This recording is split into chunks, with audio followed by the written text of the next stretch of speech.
¿Qué ocurre cuando una mente forjada en la precisión suiza, acostumbrada a la disciplina alemana y enamorada del ideal romántico de París, se estrella de bruces contra una realidad que dinamita todos sus prejuicios? ¿Qué pasa cuando la perfección se mide no en la rigidez de las reglas, sino en la calidez de una sonrisa? Esta es la historia de Lisa Muller.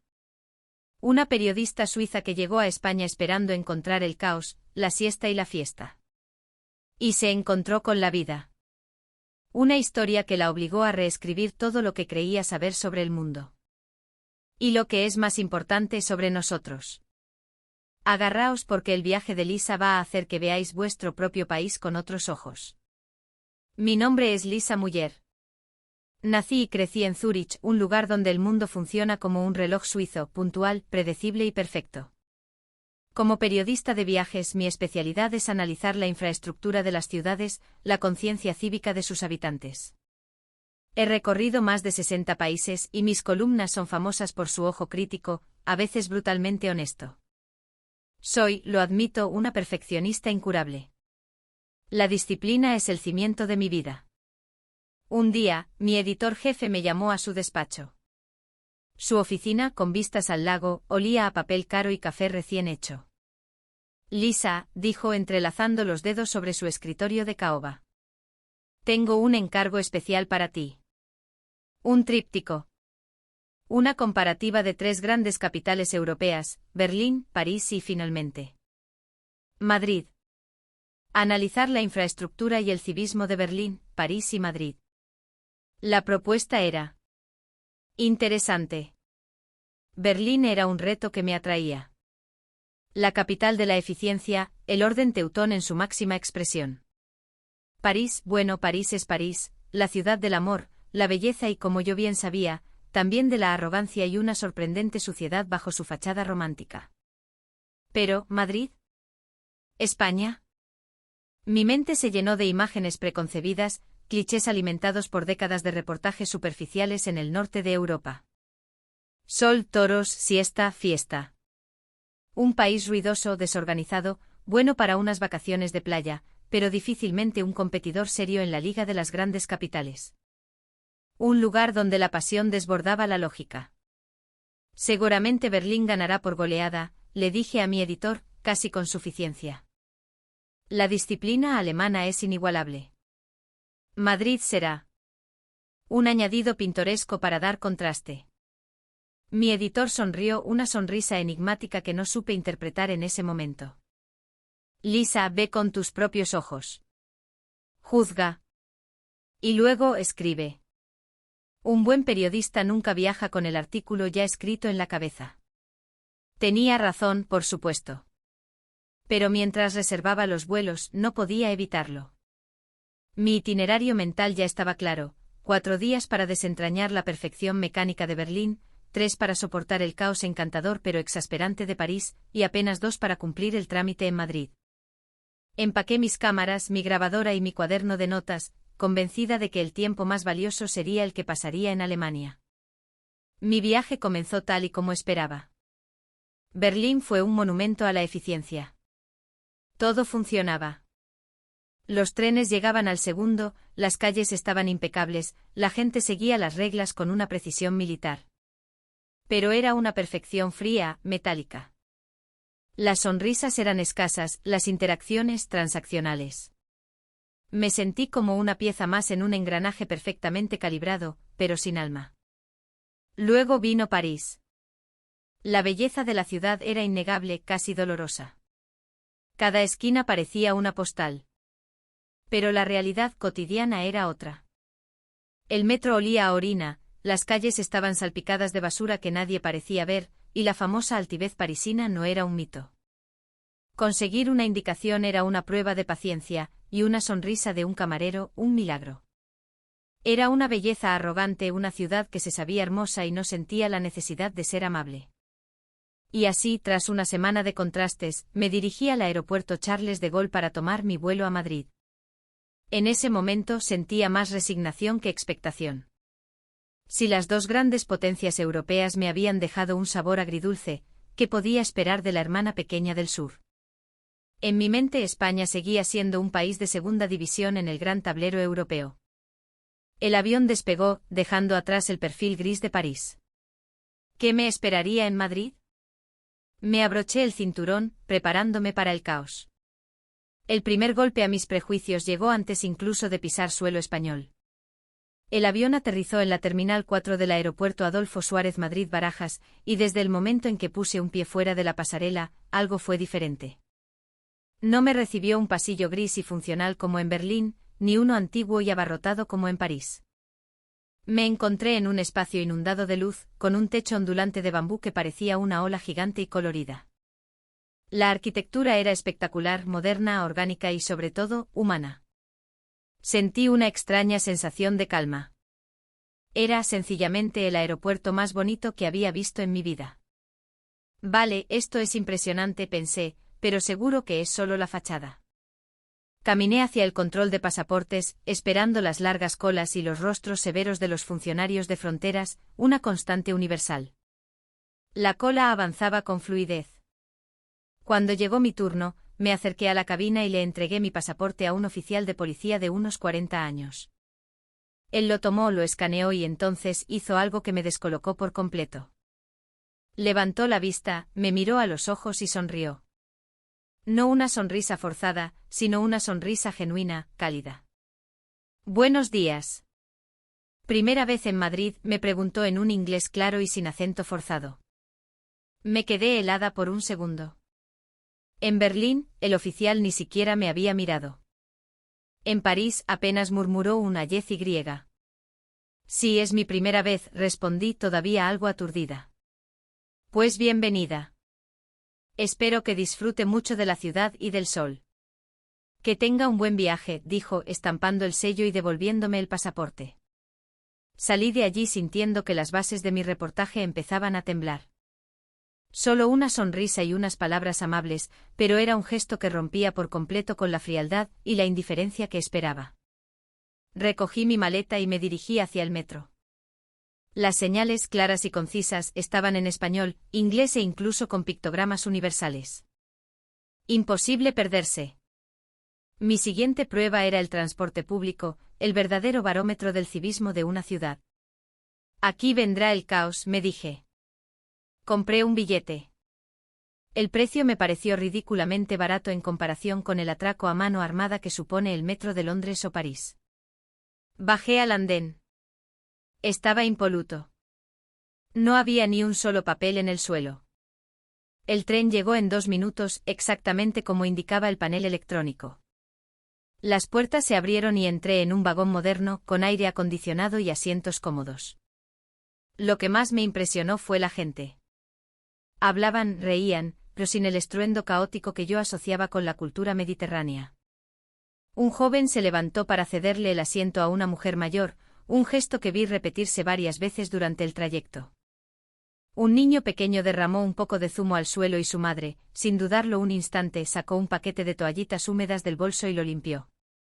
En París, probablemente lo habrían dejado allí. Viendo aquella escena, una pequeña voz en mi cabeza susurró: Lisa, puede que te hayas equivocado. Llegué a la estación de mi hotel en el centro y tomé un taxi. El conductor, al arrancar, pulsó el taxímetro sin que yo tuviera que decir nada. 0 intentos de estafa, a diferencia de mi experiencia en otras ciudades. Al oír mi acento, se giró con una sonrisa. ¿De turismo por Madrid?, preguntó. Su inglés era básico, pero su intención de comunicarse era evidente. Sí, primera vez. Soy de Suiza. Anda, Suiza. ¿Qué país más bonito? ¿Y qué le parece Madrid de momento? Acabo de llegar, aún no sé muy bien. Le va a encantar, ya verá, exclamó con una convicción contagiosa. Madrid es segura, es cómoda y la gente. Bueno, los españoles somos buena gente, ¿qué le voy a decir yo? Esa conversación tan natural y honesta terminó de derretir una parte del iceberg de mis prejuicios. Al llegar al hotel, la experiencia fue aún más sorprendente. El recepcionista, un chico joven con un inglés perfecto, no solo hizo mi check-in con una eficiencia pasmosa, sino que al saber que era periodista, sacó un mapa y empezó a marcarme lugares. Y no los típicos sitios para turistas, sino sus bares de tapas favoritos, una pequeña plaza escondida con mucho encanto, una librería de viejo que solo los locales conocían. No se quede solo con la Gran Vía, me dijo con entusiasmo. Piérdase por Malasaña, tómese un vermut en la Latina. Ahí es donde está el alma de la ciudad. Mientras subía a mi habitación, el Botones, que ya me había cogido la maleta sin que yo se lo pidiera, me preguntó si necesitaba alguna otra cosa. En otros países, soy yo la que tiene que pedirlo, pensé. Este lugar, para bien, es diferente. La habitación era moderna y funcional. Me asomé a la ventana y vi un paisaje urbano ordenado. Rascacielos conviviendo con parques verdes, calles limpias y un tráfico que, aunque denso, fluía con cierto orden. No tenía el lujo ostentoso de algunas zonas de París, pero transmitía una sensación de armonía. Esa primera noche decidí salir a cenar por el barrio. Entré en un pequeño bar de aspecto tradicional, con el suelo lleno de servilletas de papel, algo que en un principio me horrorizó, hasta que el recepcionista me explicó que era señal de un buen bar de tapas. Me preocupaba no entender la carta, pero el camarero, un hombre corpulento con un bigote amable, me vio cara de extranjera y al instante me trajo una carta en inglés. Al pedir, me explicó pacientemente cada plato. Pedí una caña de cerveza. Y entonces ocurrió la magia. Junto a la caña, el camarero me puso un platito con una generosa porción de tortilla de patatas. Yo lo miré confundida. Perdone, yo no he pedido esto, le dije. El camarero soltó una carcajada. Claro que sí, guapa. Es la tapa. Aquí con la bebida siempre ponemos algo de picar, para que no baje sola. Cortesía de la casa. Guapa. Me ha llamado guapa. ¿Y me ha dado comida gratis? En mi mente suiza aquello era un cortocircuito. La palabra, que en otro contexto podría haber sonado atrevida, en su boca sonaba cercana, casi paternal. ¿Y la tapa? Comida gratis. Me quedé mirando el plato, incrédula. En Zúrich, te cobran hasta por el aire que respiras. La generosidad de aquel gesto me pareció revolucionaria.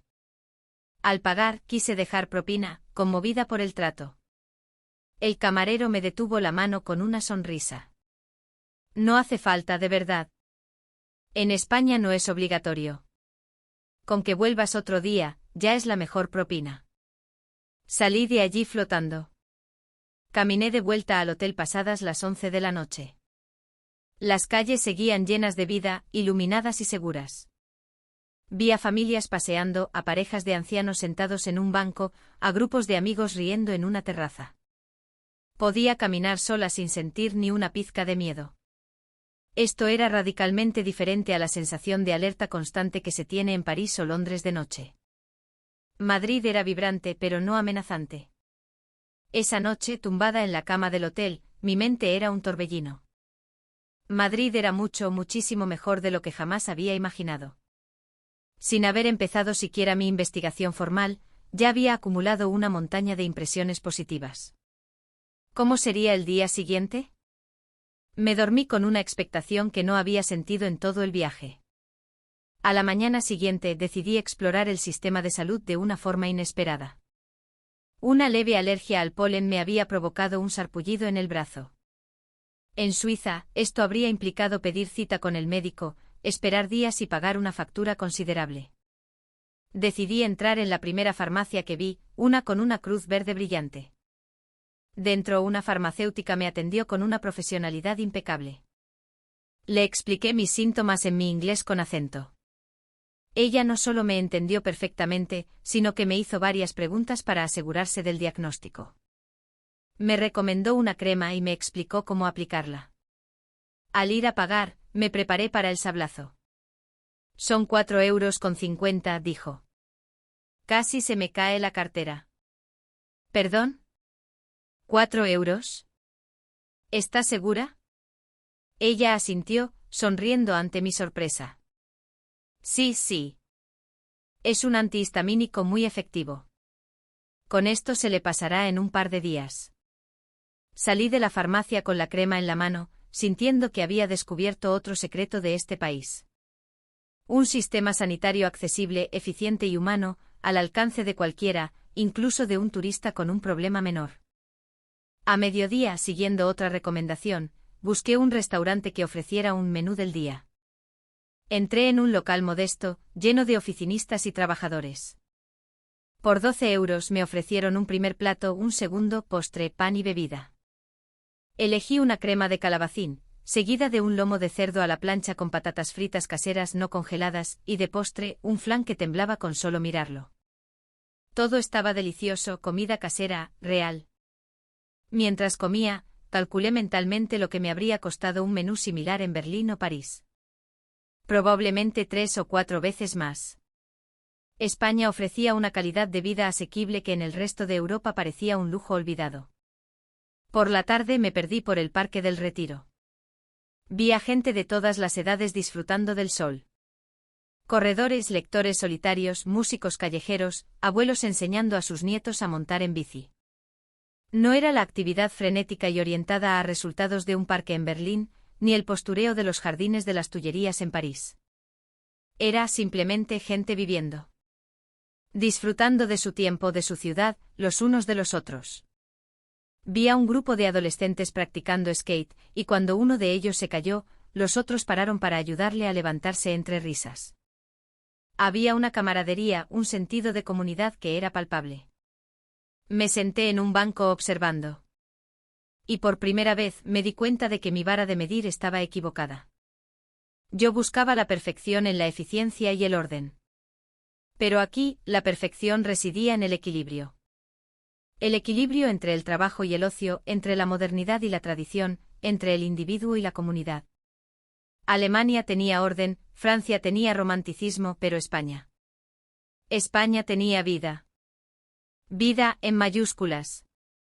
Cuando el sol empezó a caer, decidí tomar un taxi para cruzar la ciudad, desde el Retiro hasta el templo de Devot, para ver el atardecer. Nos metimos en el Paseo de la Castellana en plena hora punta. El tráfico era denso, un mar de coches avanzando lentamente. El caos por fin, pensé con una pizca de ironía. Y entonces a lo lejos empezó a oírse una sirena. Una ambulancia. Me preparé para lo inevitable, el bloqueo, los pitidos, la frustración. El sonido se acercaba cada vez más. Y de repente ocurrió el milagro. Como si una orden silenciosa se hubiera transmitido de coche a coche, el tráfico empezó a abrirse. Los vehículos, con una fluidez y una coordinación que me parecieron coreografiadas, se apartaron a derecha e izquierda, creando un pasillo vacío en el centro de la arteria más concurrida de la ciudad. Era el milagro de Moisés partiendo el Mar Rojo, pero con coches. La ambulancia pasó a toda velocidad por el carril improvisado, sin tener que frenar ni un segundo. En cuanto pasó, los coches volvieron a ocupar su lugar, como si nada hubiera ocurrido. Me quedé con la boca abierta, mirando al taxista. Él me vio por el retrovisor y se encogió de hombros. ¿Cómo? ¿Cómo es posible?, tartamudeé. Esa coordinación. El taxista me miró con extrañeza, como si mi pregunta fuera absurda. Hombre, claro. Es una ambulancia. Dentro va alguien que lo está pasando mal. Podría ser mi madre, o podría ser la tuya. ¿Cómo no vamos a apartarnos? Esa frase. Podría ser mi madre, o podría ser la tuya. Esa frase lo cambió todo. No era una regla. No era una ley impuesta. Era algo mucho más profundo. Era conciencia social. Era empatía. Era ponerse en el lugar del otro. Era la perfecta simbiosis entre la eficiencia de Berlín y un corazón que en Berlín no había encontrado. Era la prueba definitiva de que este país, supuestamente caótico y desorganizado, poseía un nivel de civismo que no se enseñaba en las escuelas, sino que se mamaba en la vida. Esa noche en mi hotel abrí mi portátil.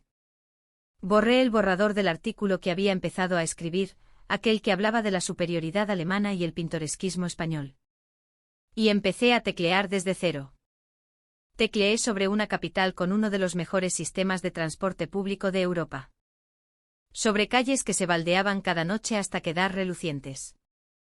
Sobre una generosidad en la hostelería que avergonzaría a cualquier otra capital. Sobre una sensación de seguridad que te permitía pasear a la 1 de la madrugada como si fueran las 5 de la tarde. Y sobre todo, tecleé sobre un pueblo que ante una emergencia, era capaz de partir el mar en dos, no por obediencia, sino por humanidad. Concluí mi artículo con una frase que me salió del alma: he visitado más de 60 países buscando la ciudad perfecta. Creía que la perfección era orden, disciplina y belleza. Me equivocaba. Berlín tiene orden. París tiene belleza. Pero Madrid tiene algo mucho más importante, tiene vida.